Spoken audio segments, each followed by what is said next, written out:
పూజ సేయ సేయ పూజారి తానాయే పూజ్య వస్తువన్న భువిని తానే యాడ పూజ సేయు నిల్ల దిక్కుల తానే తానే నేను నేనే తానే వేమా. ఈ పద్యం యొక్క వివరణ. పూజ చేయగా చేయగా పూజారివి అవుతావు.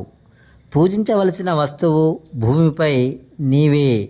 నిన్ను నువ్వు ప్రేమించుకొని, నిన్ను నీవు గౌరవించుకొని, నీకోసం నీవు ఆత్మ విశ్లేషణ చేసుకున్నప్పుడు ఎక్కడని చేస్తావు పూజ? అన్ని దిక్కులు నీవే, సర్వవ్యాప్తమే ఉన్న ఆత్మ పదార్థానివి నీవు. నేను నీవు వేరువేరు కాదు, అంతా సర్వం కల్విదం బ్రహ్మ అని వేమన యోగి చెబుతున్నారు. Thank you.